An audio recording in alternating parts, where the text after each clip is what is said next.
Olá, bom dia, boa noite, boa tarde aos que nos assistem neste momento.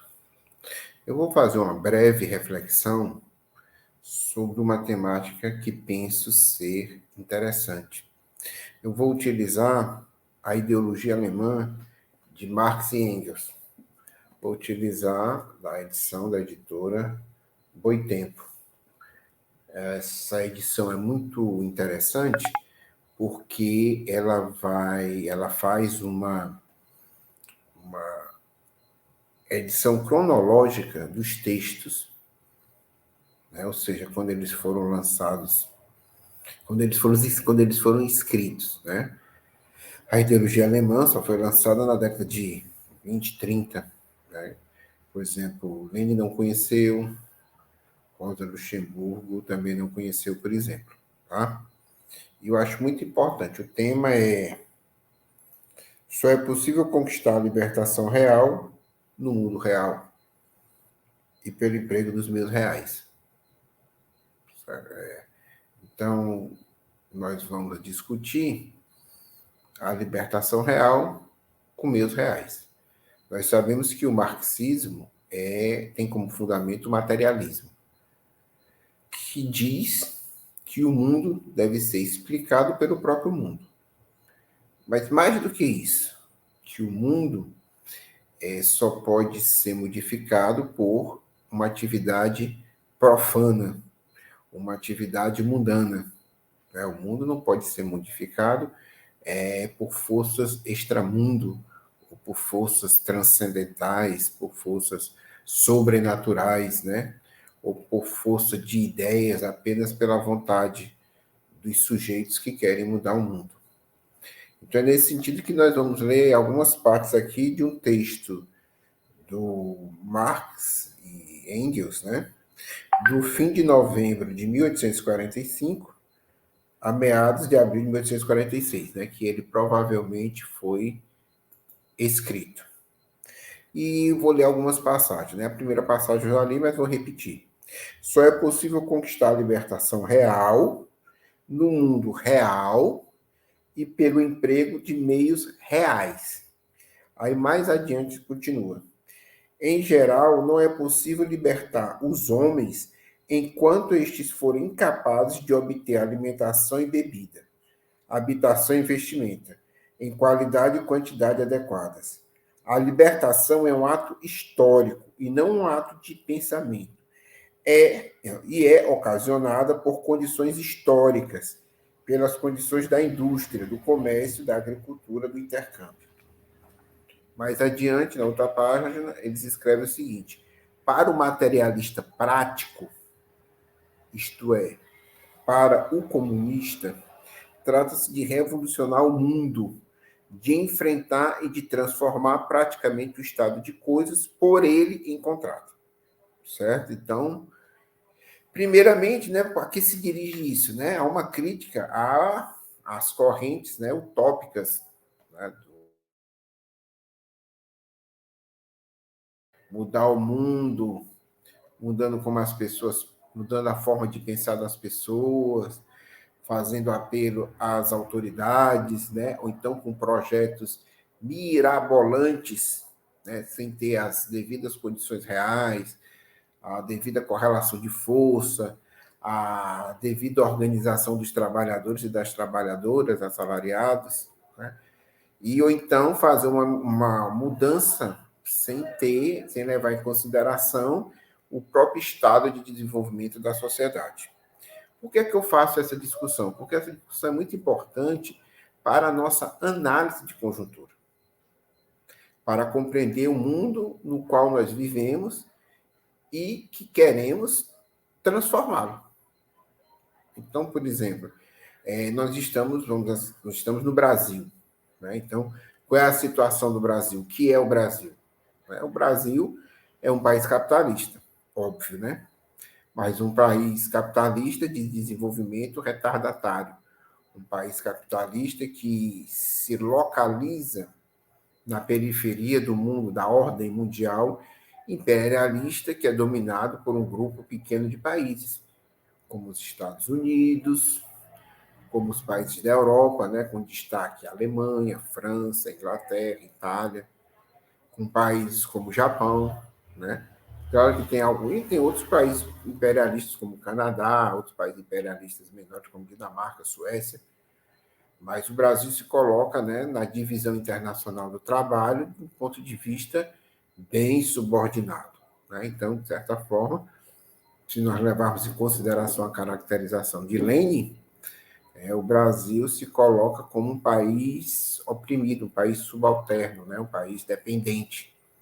Então, essa é uma característica essencial do Brasil, né? Então, o Brasil deve não só lutar contra o capitalismo, mas como as características do capitalismo de um país periférico. Um país que não tem soberania nacional, um país que não fez reforma agrária, um país que não desenvolveu a unidade nacional, um país que não tem conquistas na área da educação, na área da saúde, né, que tem um atraso secular na cultura. É esse o nosso país. E com que forças nós vamos modificar? Quais são as forças reais? O que é que nós temos? Né? Qual é o nível de organização dos trabalhadores e das trabalhadoras? Qual é o nível não só sindical, popular, mas o nível político? Como é que está a consciência política dos trabalhadores? Quais são as forças sociais e políticas que são contrárias às lutas dos trabalhadores por seus direitos, por seus interesses, por suas necessidades? Né? Então, o Marx e o Engels, né, colocam muito bem isso, né? Os materialistas práticos, os comunistas, os revolucionários, os que querem mudar o mundo, devem levar isso em consideração. Né? Então, hoje, em nosso país, nós temos uma polarização muito grande entre o Lula, que representa um conjunto de forças sociais, a candidatura de Lula, do Partido dos Trabalhadores, apesar do Alckmin, depois a gente pode fazer outra discussão sobre isso, e de outro lado, o Paulo Bolsonaro, que representa as forças do imperialismo, as forças do latifúndio, as forças da reação, as forças do golpismo. E do lado do Lula se configura, da candidatura do Lula, e aí a gente tem que colocar qual é a característica real dessa candidatura. É uma da esquerda moderada, uma esquerda reformista, né, que é reforma, necessariamente querer reforma não significa mudar estruturalmente as bases, né, do que faz o Brasil ser um país periférico, atrasado, né, que tem fome, tem miséria, tem superexploração, né? Ou seja, atacar de frente a opressão imperialista, atacar de frente a questão agrária, atacar de frente a questão urbana, né, das desigualdades, né, atacar a monopolização do Brasil por grupos poderosos, grupos econômicos, corporações nacionais e internacionais, não tem isso.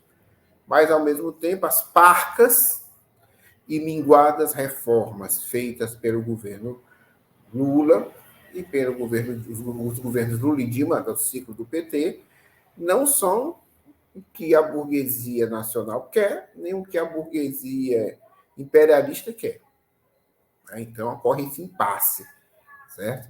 Ao mesmo tempo, nós não temos, né? Nós temos o que? A Central Única dos Trabalhadores, o Movimento dos Trabalhadores Sem Terra, vários outros movimentos populares, e nós temos força suficiente para superarmos e rompermos imediatamente com a situação atual como, né? Então, nós temos que levar em consideração isso, né? Só é possível conquistar a libertação real no mundo real pelo emprego de meios reais. Qual o mundo real que nós vivemos? É esse, né?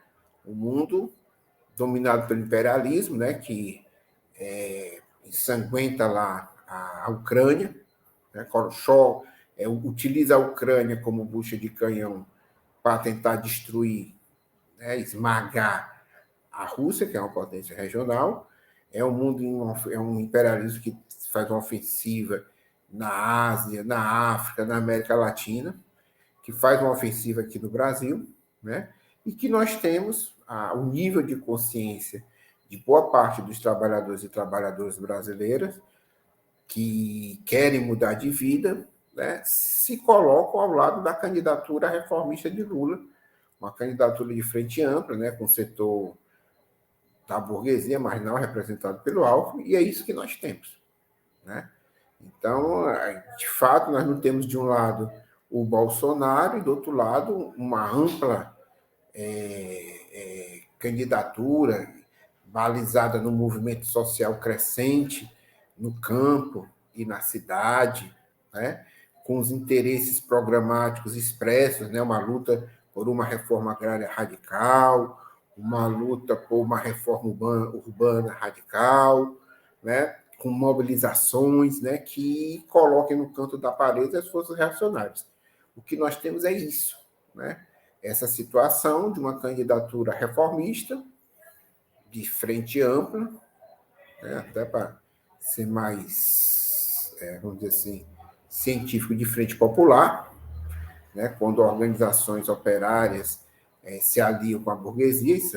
Isso foi feito durante muitas décadas pelos partidos comunistas stalinistas, né? O PT não tirou isso da cartola, mas diante disso, o que é que nós temos? Né? Então, quais são as forças reais? Né? Como é que a gente consegue? Né? Será que é um passo adiante apoiar o Lula ou é um passo atrás? Será que lutar pela vitória eleitoral de Lula melhora a correlação de força para milhões de trabalhadores e trabalhadoras ou não? Né? Independente da vontade deles, das direções, né? A candidatura Lula, sua vitória, pode mobilizar milhões para avançar, para lutar por seus direitos, para lutar por conquistas sociais, para lutar contra o latifúndio, lutar por educação pública e gratuita universal, saúde universal, estatização do sistema financeiro. Será que é um passo à frente ou será que é um passo atrás? Né? Qual é? O materialismo prático é realista. Né? Então, alguém pode dizer assim, não, mas a gente tem que ter uma candidatura socialista que coloque tudo isso. Onde é que está? Né? Onde é que estão os conselhos operários? Onde é que estão os soviets? Né? Onde é que está a divisão das Forças Armadas? Né? Onde é que está um amplo movimento popular? Não estão. Né? Essas condições devem ser criadas no conflito, no atrito entre as classes sociais. Então, esse é meu ponto de vista, né? Para ler a conjuntura, a partir das conquistas teóricas do materialismo histórico, da concepção materialista da história, nós devemos, ao analisar a atual situação do Brasil, que está situado em um contexto mundial de crise, né, de crise do sistema imperialista, de crise capitalista, né, levando em consideração isso. Onde estão as condições para a libertação real? Só pode ser do mundo real. E pelo emprego dos meios reais. Né? Então, isso aqui, quais são os meios reais que nós temos? Né? Nós não vamos tirar da nossa cabeça. Certo? Porque o que está em jogo é a vida e o interesse de milhões, né, de brasileiros e brasileiras que vivem da venda da força de trabalho. Sejam empregados, sejam desempregados, né? É isso. Né? Então, nesse sentido, eu entendo que é importante ter isso na cabeça quando analisamos a atual correlação de forças. Né?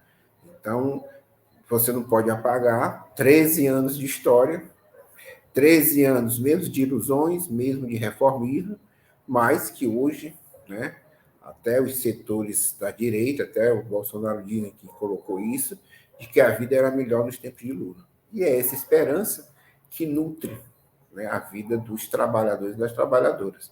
O pensamento dos trabalhadores e das trabalhadoras é um pensamento concreto. E eles só aprendem pela sua prática social. E o Lenin, por que é que eu estou citando o Lenin? Eu estou citando o Lenin não é só por culto, né? Porque o Lenin dirigiu a primeira e vitoriosa revolução socialista do mundo. E o Lenin vai dizer, né, que o marxismo é a análise concreta da situação concreta. E o marxismo é um guia para a ação. Então, diante disso, essas lições devem nos guiar para ver como é que nós intervimos na realidade e encontramos as forças que podem favorecer a superação da atual correlação das classes sociais. Então, nesse sentido, devemos procurar quais são os meios reais postos para avançar na luta. Eu penso que é fortalecermos todos contra a luta contra o golpismo, contra a extrema-direita e contra a sua candidatura. A candidatura é do Bolsonaro, certo? É claro, aí tem uma diferença, mas defendendo não os interesses de uma aliança com o Alckmin e o que ele representa, mas defendendo o nosso, de todos nós, o nosso interesse. Vamos marchar contra o Bolsonaro, defendendo os nossos interesses, organizando comitês de lutas, nas bases das categorias, nas escolas, nos bairros, transformar numa forte corrente, porque disso vai depender, vai contribuir para a mudança da correlação de forças internacional entre imperialismo e os trabalhadores, entre o imperialismo e as nações oprimidas. Então, isso é importante. É isso, e até a próxima. Espero que vocês tenham gostado. Também peço que contribuam com a gente no sentido de dar o like, no sentido de divulgar, e de fazer colocações, fazer perguntas e pedir outros temas para os nossos programas. Até a próxima.